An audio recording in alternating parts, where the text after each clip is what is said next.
हरे कृष्णा। श्रीमद् भागवत गीता के अनुसार आज यह बात समझ में आने वाली है कि किस प्रकार से भगवान का ध्यान करने पर, अर्थात जब हम किसी मुसीबत में होते हैं तो हमको किस प्रकार भगवान का ध्यान करना चाहिए, तब हमारी भगवान मदद करते हैं। यदि व्यक्ति पर मुसीबत पड़ती है तो व्यक्ति पहले 4 व्यक्तियों के पास जाता है मदद मांगने। जब सब जगह से निराशा ही निराशा प्राप्त होती है तब लास्ट में वह व्यक्ति भगवान को याद करता है। तब भगवान भी कहते हैं कि जाओ तुम देख लो। परंतु श्रीमद् भागवत गीता के अनुसार भगवान स्वयं कह रहे हैं, पार्थ, जो व्यक्ति सिर्फ मुझ पर ही भरोसा रखता है मैं उसकी अवश्य सुनता हूं। द्रौपदी राजा द्रुपद की पुत्री थी। ये यज्ञवेदी से उत्पन्न हुई थी। इनके शरीर का रंग बड़ा ही सुंदर एवं श्याम वर्ण था। इससे उन्हें कृष्णा कहते थे। द्रौपदी अनंत गुणवती, बड़ी पतिव्रता, आदर्श गृहिणी और भगवान की सच्ची भक्ता थी। द्रौपदी श्री कृष्ण को पूर्ण ब्रह्म सच्चिदानंद घन परमेश्वर समझती थी और भगवान भी उनके सामने अपनी अंतरंग लीलाओं को भी छिपाकर नहीं रखते थे। जिस वृंदावन के पवित्र गोपी प्रेम की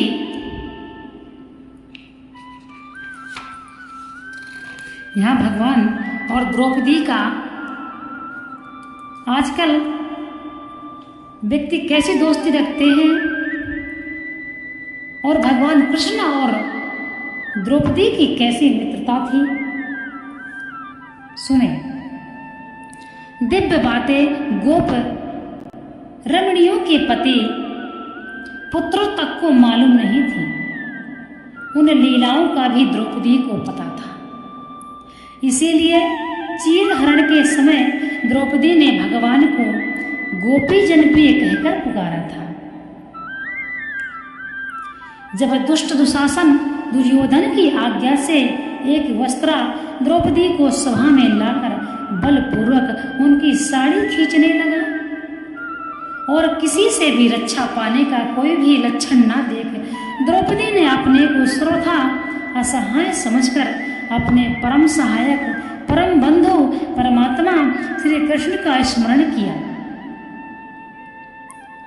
उन्हें यह दृढ़ विश्वास था कि मेरे स्मरण करते ही भगवान अवश्य आवेंगे। मेरी कातर पुकार सुनने पर उनसे कभी नहीं रहा जाएगा।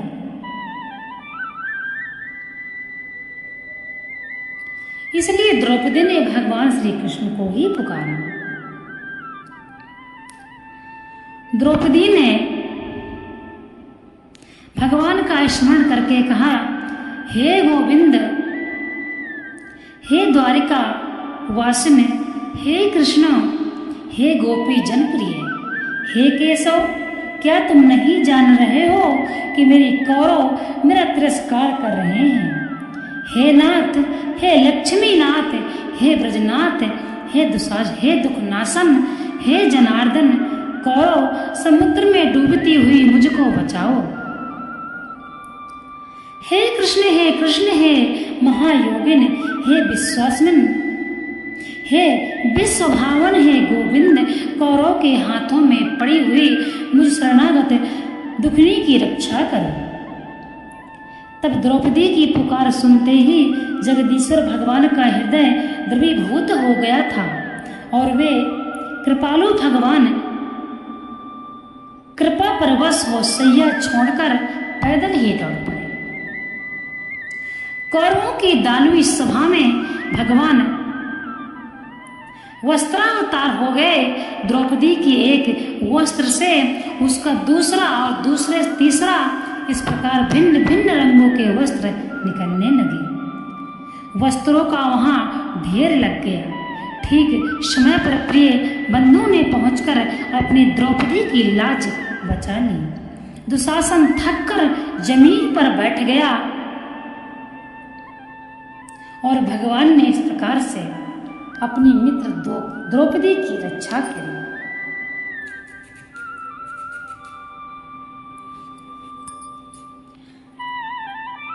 भगवान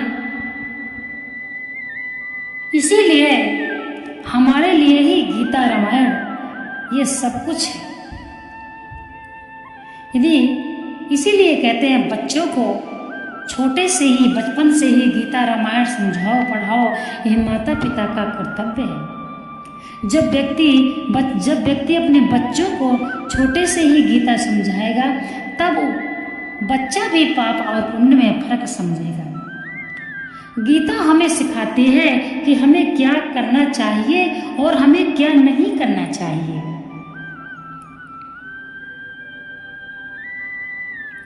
इसीलिए बच्चों को आगे की जो जनरेशन है उसको सभ्यतावान बनाने के लिए सभी को चाहिए कि अपने बच्चों को स्कूल भेजे, कॉलेज भेजे, परंतु यह शिक्षा अपने घर में ही मिल सकती है। तो सभी घरों में गीता रामायण के पुस्तकें होनी चाहिए जो कि आप पढ़ें, समझें और अपने बच्चों को भी पढ़ाएं और समझाएं।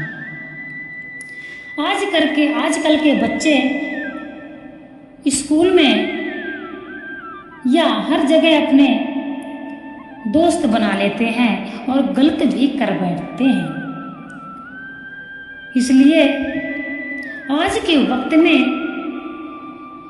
यह भेद किया जाता है कि लड़के और लड़कियां दोस्त बनना अच्छा नहीं है, परंतु भगवान श्री कृष्ण और द्रौपदी भी अच्छे मित्र थे। इसलिए मित्रता सबसे हो सकती है, परंतु भावना का अंतर होना चाहिए।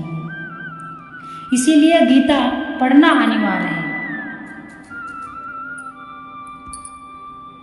आज की दुनिया में मनुष्य बहुत आगे बढ़ चुका है, गीता रामायण आदि बहुत ही पीछे छूट चुकी है, परंतु जो पहले का समय था वह गीता रामायण और शास्त्रों से ही प्रारंभ था। आजकल के बच्चे गीता रामायण भक्ति की बातें करने में शर्म करते हैं। स्कूलों में भी गीता रामायण आदि का कोई विशेष सुविधा नहीं है। इसलिए हर माता पिता अपने बच्चों को घर पे ही ऐसी शिक्षा दे ताकि बच्चा संस्कारी रहे, अपना धर्म पहचाने, अपने देवी देवता पहचाने और अपने हमारा क्या कर्तव्य है। श्रीमद् भागवत गीता में भगवान श्री कृष्ण ने कर्म का सिद्धांत सिखाया है, हमें कैसे कर्म करना चाहिए। तो जब बच्चा गीता पढ़ेगा और आप अपने बच्चों को बैठाकर गीता को पढ़ते हैं, समझाते हैं, तो बच्चा अपने कर्मों को भी समझेगा कि मुझे कैसे कर्म करना चाहिए। बहुत से ऐसे व्यक्ति हैं जिनको पता ही नहीं है कि हम पाप कर रहे हैं या पुण्य कर रहे हैं, हमको क्या करना चाहिए, हमें क्या नहीं करना चाहिए। गरुड़ पुराण भी पढ़ना और समझाना आवश्यक है। श्रीमद् भागवत गीता, गरुड़ पुराण, रामायण, ये सभी माता पिता अपने बच्चों को पढ़ाएं। गरुड़ पुराण को पढ़ने में बहुत से व्यक्ति कई प्रकार की भावनाएं व्यक्त करते हैं। गरुड़ पुराण नहीं पढ़ना चाहिए, घर में नहीं होनी चाहिए, ऐसा कुछ नहीं है। गरुड़ पुराण से व्यक्ति अपने जीवन की गति को सुधार सकता है। वैष्णव संप्रदाय से संबंधित है, इसीलिए ये सभी को पढ़ना अनिवार्य है।